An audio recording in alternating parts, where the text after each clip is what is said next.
Everybody, আমি এই ভিডিওতে জেকার ম্যাথমেটিক্সের কিছু important question topics wise discuss করব। প্রত্যেকটা টপিকস ওয়াইজ আমি কী কী কোয়েশ্চেন তোমরা বা কী কী টপিকস কভার আপ করে যাবে তার একটা ডিটেল আমি অ্যানালিসিস করবো। তোমাদের হেল্প হবে আপকামিং পরীক্ষা দিতে যাওয়ার আগে এইগুলো দেখে গেলে। এবং এই ভিডিওতে আমি একটা ডেসক্রিপশন বক্সে একটা লিঙ্ক দিয়ে দেবো, যেখানে তোমরা পুরো হ্যান্ড রিটেন একটা নোট, যেটা তোমরা সবাই অ্যাক্সেস করতে পারো, এবং প্রত্যেকটা টপিকস ওয়াইজ কী কী করানো হয়েছে বা কী কী করতে পারা যায় পরীক্ষার আগে, পরীক্ষাতে যাওয়ার আগে কী কী করে গেলে তোমাদের একটা কনফিডেন্স আসবে, সেটা ওভারঅল তোমরা দেখতে পারো। তো এই লিঙ্কটা আমি ডেসক্রিপশন বক্সে দিয়ে দেবো, তোমরা সবাই শেয়ার করো এবং ভালো করে পড়াশোনা করো। All the best for the coming exam. Hope তোমাদের এক্সাম খুবই ভালো হবে এবং all best wishes from us. Thank you very much. Let us discuss the important question for upcoming GLET mathematics paper, topics wise. Let's start.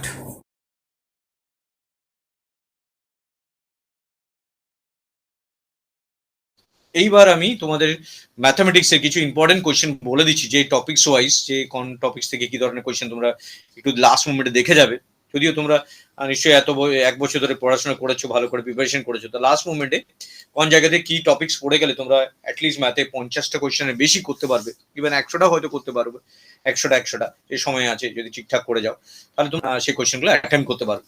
তো আগে topics wise বলি, calculus থেকে কিভাবে করবে। ক্যালকুলাস থেকে ম্যাক্সিমাম মিনিমার উপরে একটা কোয়েশ্চেন থাকে, একটা ফাংশন দিয়ে দেয়, সেই ফাংশনটাকে এরকম একটা ফাংশন দিয়ে দেয়, সেই ফাংশনটাকে আমি ম্যাক্সিমাম মিনিমাম ফরম্যাটে সেটা যদি বার করি, মিনিমাম ভ্যালু বের করতে দিতে বা ম্যাক্সিমাম মিনিমাম কার জন্য হচ্ছে সেইগুলো বের করতে দিতে পারে। তো এখান থেকে একটা কোয়েশ্চেন তোমরা পাবে, প্রত্যেকবার এখান থেকে একটা কোয়েশ্চেন আসে। তারপর ওটা second order differential, second order আর ফার্স্ট অর্ডার পার্শিয়াল ডিফারেন্সিয়াল কিছু রুলস আর রেগুলেশন আছে, যেগুলো কমন কোয়েশ্চেন কিছু একটা আসে। সেকেন্ড অর্ডারের পার্শিয়াল ডিফারেন্সিয়েশন যেমন সিএপিআই থেকে কিছু বেশি কোয়েশ্চেন আসে। তো সেই রুলস গুলো ভালো করে একবার দেখে গিয়েও, রুল কোনটার জন্য কি রুল হয়, সেইখান থেকে তোমরা অ্যাটলিস্ট 2 থেকে 3টে কোয়েশ্চেন পাবে। ম্যাক্সিমাম মিনিমাম থেকে একটা কোয়েশ্চেন, এখান থেকে 2 থেকে 3টে কোয়েশ্চেন পাবে। তো ডিফারেন্সিয়েশন উপর বেশি কোয়েশ্চেন আসে, কিছু ডিফারেন্সিয়েশন করতে দিয়ে দেয়, তার মধ্যে 4টে অপশন থাকে, যেটা first order differentiation, second order differentiation. Differentiation করার সময় ডিফারেন্সিয়েশন যে বেসিক রুলস গুলো আছে, সেই রুলস গুলো একবার ভালো করে পরীক্ষার আগে দেখে নিও, সেই অনুযায়ী তারপর তুমি করতে পারবে। পার্শিয়াল ডিফারেন্সিয়েশন থেকে যে ইউলার থিওরি আছে, যেখানে হোমোজিনিয়াস ফাংশন, যেটা ইউলার থিওরি ডিগ্রি বার করে একটা কোশ্চেন আসে, বা একটা পার্শিয়াল ডিফারেন্সিয়েশন এটা দিয়ে দেয়, সেখান থেকে 4টে অপশনের মধ্যে কোনটা রেজাল্ট হবে সেটা বার করতে দেয়। ইউলার থিওরি থেকে ইমপ্লিমেন্টেশন এক করে একটা কোশ্চেন আসে, তো এখান থেকে 2টো কোশ্চেন তোমরা পাবেই পাবে। তো ম্যাক্সিমাম মিনিমাম থেকে একটা কোশ্চেন, এখান থেকে 2 থেকে প্লাস 2 থেকে 3টে কোশ্চেন আসতে পারে। ডিফারেন্সিয়াল থেকে 2 থেকে 3টে কোশ্চেন, 2 থেকে 3টে কোশ্চেন আসতে পারে। এখানে পার্শিয়াল ডিফারেন্স থেকে 2 থেকে 3টে কোশ্চেন আসতে পারে, যেখান থেকে তোমার ইউলার থিওরি থেকে একটা কম্পালসারি কোশ্চেন আসবে, এবং নর্মাল পার্শিয়াল ডিফারেন্সিয়েশন করতে দিতে পারে, যেটার মধ্যে 4টে অপশনের মধ্যে একটা। লিমিট থেকে যে কোশ্চেন গুলো আসে, যে লিমিটের ভ্যালু বের করতে দেয়, সিম্পল কয়েকটা কোশ্চেন আসে লিমিট থেকে। 2 থেকে 3টে কোশ্চেন লিমিট থেকে আসেই, 2 or 3 কোশ্চেন লিমিট থেকে আসে। ফাংশন অফ সেভারাল ভেরিয়েবল, বিভিন্ন ভেরিয়েবলের উপর যদি আমরা কাজ করি, সেখানে ফাংশন ভেরিয়েবল আসছে, তখন যেরকম F of X Y Z, বিভিন্ন ভেরিয়েবলের উপর কাজ করার সময় সাকসেসিভ ডিফারেন্সিয়েশন উপর একটা আসে। তো এখান থেকে একটা কি 2টো কোশ্চেন বরাবরই আসে। লিমিট অ্যান্ড কন্টিনিউটি যেটা আসে, সেখান থেকে যে কোশ্চেন আসে, অ্যাটলিস্ট কিছু টপিকস আছে যার জন্য লিমিট হচ্ছে কি হচ্ছে না, কন্টিনিউয়াস হচ্ছে কি হচ্ছে না, তো সেটা এরকম লিমিট অ্যান্ড কন্টিনিউটির উপর একটা কোশ্চেন আসে, মানে একটা কন্টিনিউয়াস চেক করতে দেয় এটা কন্টিনিউয়াস হবে কি হবে না। তো টেলার্স অ্যান্ড ম্যাকলারেন সিরিজের উপর কিছু কোশ্চেন তোমরা দেখে যেতে পারো, এটা মিনিমাম একটা কি, এটা এখান থেকে কন্টিনিউ থেকে একটা কোশ্চেন আসে। টেলার অ্যান্ড ম্যাকলারেন সিরিজ থেকে 2টো কোশ্চেন আসতে, তোমরা দেখে যাও। তো এবার ভেক্টরসের উপর কিছু টপিকস কাজ করে, সেই ভেক্টরসের উপর কিছু টপিকস আসতে, basically scalar and vector product, সেই ডট প্রোডাক্ট, ক্রস প্রোডাক্টের উপর কিছু কোশ্চেন আসতে পারে, এখান থেকে 3 থেকে 4টে কোশ্চেন আসতে পারে। তো ring field, basic ring and ফিল্ডের ডেফিনিশন প্রপার্টিজ উপর কিছু কোশ্চেন আসতে পারে, এটা 3 থেকে 4টে কোশ্চেন আসতে পারে।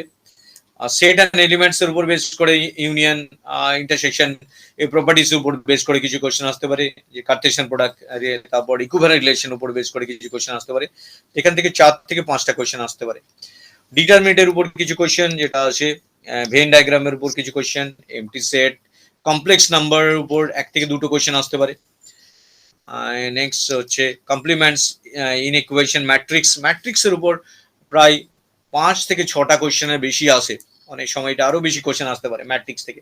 তো ম্যাট্রিক্সের যে অঙ্কগুলো থাকে সেগুলো খুব সিম্পল অঙ্ক থাকে, তোমরা ডেফিনেটলি ম্যাট্রিক্সে যা যা থাকবে সেগুলো তোমরা করতে পারবে। এবং ম্যাট্রিক্স সেট থিওরি এই দুটো উপর টপিক্সের উপর কোনোভাবে ম্যাট্রিক্স সেট থিওরি এবং ডিফারেন্সিয়েশন ম্যাক্সিমাম মিনিমা এর উপর যে কোশ্চেনগুলো থাকবে তোমরা ডেফিনেটলি করতে পারবে। এখন অবধি যা বললাম তাতে অনেক মার্কস অলরেডি তোমরা কভার আপ করতে পারবে।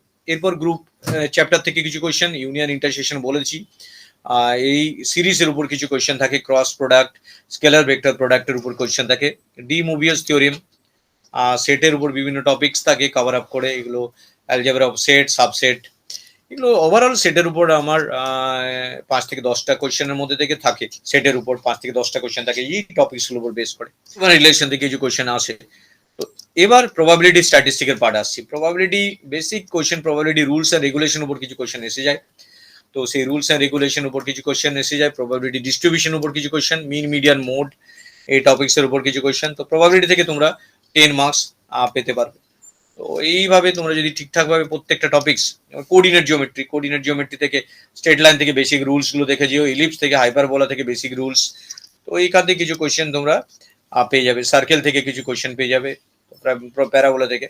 তো ওভারঅল অ্যাটেম্প করার জন্য সবচেয়ে বেশি মার্কস তোমরা কোথা থেকে পেতে পারো? এক হচ্ছে ম্যাট্রিক্স চ্যাপ্টার থেকে, 2 নম্বর হচ্ছে সেট থেকে, নেক্সট হচ্ছে ডিফারেন্সিয়েশন থেকে, যেগুলো থেকে তোমরা সবচেয়ে বেশি মার্কস পেতে পারো ডিফারেন্সিয়েশন থেকে, 4 হচ্ছে ভেক্টর থেকে, 5 নম্বরে probability and statistic or basic concept থেকে কিছু কোয়েশ্চেন আসতে পারে and statistic, and finally coordinate geometry, set theory বলেছি, লিমিট অ্যান্ড কন্টিনিউটির উপর কোয়েশ্চেন দেখে যেও। তাহলে ওভারঅল এই টপিকস হলো প্রবাবিলিটি ডিস্ট্রিবিউশন থেকে বিভিন্ন রকম ভাবে কোয়েশ্চেন আসতে পারে। এইভাবে তোমরা যদি দেখে যাও তাহলে এখান থেকে তোমরা 50+ কোয়েশ্চেন তো এমনি অ্যাটেন্ড করতে পারবে। তারপর তোমাদের আরো কিছু কোয়েশ্চেন যেরকম কোঅর্ডিনেট জিওমেট্রি থেকে কিছু কোয়েশ্চেন তোমরা পেয়ে যাবে। তো এটা একটু ডিফিকাল্ট কোয়েশ্চেন অনেক সময় এসে যায়, বাট তোমাদের এই পার্টটা আমি বললাম, এই পার্টটা matrix, set, differentiation, vector, probability এইগুলো যদি বেশি করে যাও আর এই লিমিট, স্ট্রেট লাইন বা এখান থেকে কিছু কোয়েশ্চেন তোমরা অ্যাটেন্ড করতে পারো, তাহলে 60 থেকে 70টা কোয়েশ্চেন তোমরা ইজিলি পারফেক্ট ওয়েতে করতে পারবে। 100 বলতে পারছি না, কারণ 100 সবাই সে পরীক্ষার হলে গিয়ে সেই সময়ও থাকে না, আর সেরকম কিছু কোয়েশ্চেন তাদের ক্যালকুলেট করা ডিফিকাল্ট হয়ে থাকে। যে কোয়েশ্চেনগুলো তৈরি করে সেটা একটু সময় নিয়ে ভাবলে হয়তো বেড়ে যাবে, কিন্তু ওই সময়ের মধ্যে 60 থেকে 70টা কোয়েশ্চেন কারেক্ট করতে পারবে। এবং তোমরা ঠিকভাবে করার চেষ্টা করো, কারণ নেগেটিভ মার্কস করবে না কোনোভাবেই। আর অ্যাপটিটিউড টেস্ট থেকে তোমরা ডেফিনেটলি অ্যাপটিটিউড টেস্টে যে কোয়েশ্চেনগুলো আছে সেই কোয়েশ্চেনগুলো data interpretation, quantitative comparison, problem solving, reasoning and discrete quantitative অ্যানালিসিসের উপর কিছু কোয়েশ্চেন আসবে, যেটা 50টা কোয়েশ্চেন টোটাল এখান থেকে আসবে। তো এই অ্যাপটিটিউড টেস্টের মধ্যে তোমরা চেষ্টা করো যে 40+ যেন পেয়ে যাও। ম্যাক্সিমাম ক্ষেত্রে এই টপিক্সে তোমরা মার্কসটা বাড়িয়ে নাও, কারণ এটা সিম্পল এবং তুমি বুঝতে পারবে যে কোয়েশ্চেনগুলো কারেক্ট হচ্ছে। আর ম্যাথের ক্ষেত্রে কি হয়, ম্যাথে কিছু এমন কিছু কোয়েশ্চেন থাকে যেগুলো তুমি হয়তো আগেও করোনি, রুল রেগুলেশন উপর বেস করে হবে, সেই মুভমেন্টে তোমাকে ডেভেলপ করতে হবে। সেক্ষেত্রে তোমার কনফিডেন্স লেভেলটা ডিপেন্ড করছে, তুমি কনফিডেন্স লেভেল উপর ডিপেন্ড করছে তুমি সেটা পরীক্ষার হলে পারফেক্টলি করে আসছো কি করছো না। কিন্তু এই অ্যাপটিটিউড টেস্টে কনফিডেন্স লেভেলটা খুব হাই থাকবে, কারণ এখানে যে অঙ্কগুলো তোমরা পারবে সেগুলো সবই যে অঙ্কগুলো দেবে সেই অঙ্কগুলো মোস্ট অফ দ্য পেরে যাবে। তো এটা থেকে 40 মার্কস, আর আমি ম্যাথ থেকে 60 যদি প্লাস, তাহলে 100 টোটাল 100 মার্কস যদি এমনি পাও, 60 বেশি, মানে এটা অ্যাকচুয়ালি 40টা কোয়েশ্চেনের কথা বললাম, আর এটা হচ্ছে 60টা question, total 100 marks. Total 100 marks যদি তোমরা তুলতে পারো, বা তোমরা 100-র মধ্যে যদি 40+, এটা যদি কোনোভাবে 30টা করতে পারো, এখান থেকেও যদি 50টা করতে পারো, 80 থেকে 100-র মধ্যে যদি তোমরা করতে পারো, তাহলে তোমাদের র্যাঙ্ক হচ্ছে ডেফিনেটলি র্যাঙ্ক তোমাদের গভর্নমেন্ট কলেজে পাওয়ার মতো র্যাঙ্ক হয়ে যাবে। 80 থেকে 100-র মধ্যে যদি টোটাল অ্যান্সার করতে পারো, তাহলে গভর্নমেন্ট কলেজে পাওয়ার মতো র্যাঙ্ক হয়ে যাবে। তো এই হচ্ছে তোমাদের বেসিক ইম্পর্টেন্ট কিছু কোয়েশ্চেন আমি বললাম টপিকস ওয়াইজ, সেগুলো তোমরা দেখে যাও।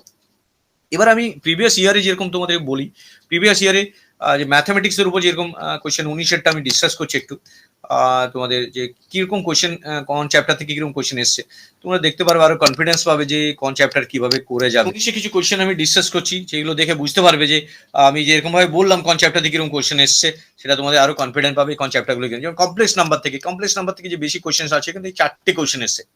এরপর তোমরা দেখতে পাচ্ছ ম্যাট্রিক্স থিওরি থেকে, পরপর যখন যে ধরনের কোয়েশ্চেন থাকে ম্যাট্রিক্স থিওরি থেকে প্রায় নিয়ার অ্যাবাউট 10টার কাছাকাছি কোয়েশ্চেন এসছে। তোমরা এই যে টপিকস হলো ম্যাট্রিক্স, সেট থিওরি, এবার দেখো ম্যাট্রিক্সের থেকে 10টার বেশি কোয়েশ্চেন এসছে, আরো বেশি কোয়েশ্চেন এসছে। তো এই জায়গাগুলো তোমাদেরকে ভালো করে করতে হবে। যেমন এখানে 4টে আর এখান থেকে 15টা কোয়েশ্চেন এসছে। আমি বললাম 10 মার্কস আসতে পারে, এখানে দেখলাম 15টা কোয়েশ্চেন এসছে। তো ম্যাট্রিক্স এর উপর তোমরা জোর দিয়ে ভালো করে দেখো। তারপরে এই সেট থিওরি থেকে পরপর কোয়েশ্চেন এসে যাবে। তো সেট থিওরি থেকেও আরো তো 10টার বেশি কোয়েশ্চেন তোমরা পেয়ে যাবে, এবং বেশি কোয়েশ্চেন আসবে সেট থিওরি থেকে, যে কোয়েশ্চেন চলে এসছে অনেক কোয়েশ্চেন তোমরা নিজেরা অ্যাটেম্প করতে পারবে।